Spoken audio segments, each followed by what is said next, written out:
po sa ating lahat. Ngayon po ay araw ng Biyernes, May 24. Yan. Magpapaani tayo dahil nga may paparating na bagyo. Sisikapin natin na bago dumating yung bagyo ay matapos natin ito ng paani.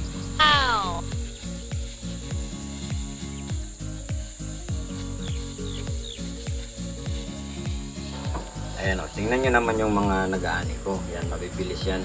Ayan o.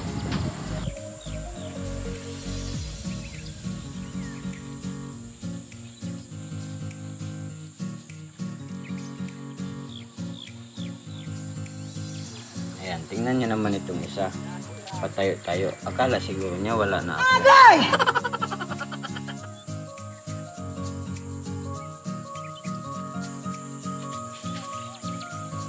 Nagdara ka na merindalan mo. Ang magandang araw po ulit sa aking lahat.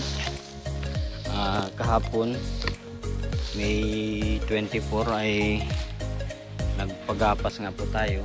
At ito lang yung nagapas nila kahapon. Gawa ng kalahating araw lang sila na nagapas. At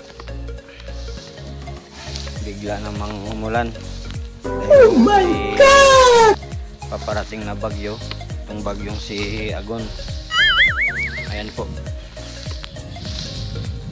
Ito yung aanihin pa natin. Ayan. Pero ngayong araw, May 25,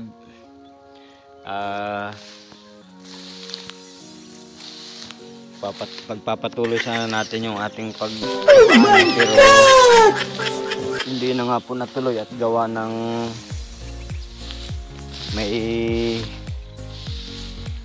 bagyo tayong paparating at hanggang ngayon tuloy-tuloy na yung pag-ambon, pag-ulan. Kaya yan, ito lang yung natambak nila kahapon. Yung iba hindi po na itambak at nung tanghali ay inulan na nga po. Ayan o, basang-basa na yung ating mga palay. Nakasurvive sana itong ating palay sa matinding init. Kahit El Nino, nakapagbunga pa din yung ating palay kahit papaano. Ayan, mayroon tayong aanihin. Ang problema naman ngayon, nagpaani tayo, may paparating namang bagyo. Oh my God! Hanggang araw pa po ng bukas, Linggo, ang sabi ng Pag-asa ay mas lalakas pa yung ulan dito sa Bicol region. Kaya siguro mga Lunes na tayo magpapatuloy sa ating ginagawang pagpapaani. Ayan o, ito yung mga anihin natin. Kahit na matindi yung init, ayan, bitak-bitak yung mga nito, malalaki yung mga bitak. Ayan o, malalaki yung bitak ng ating palayan.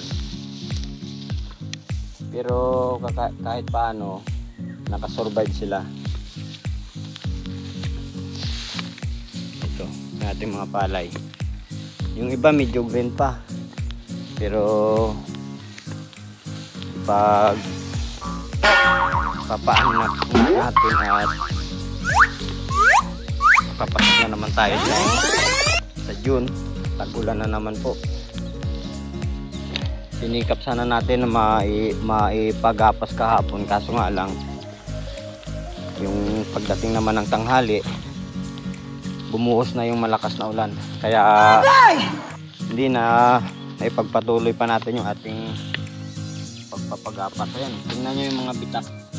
Ayan, nalaki. Pero kahit paano nakasurvive yung ating palay, mayroong tayong aanihin.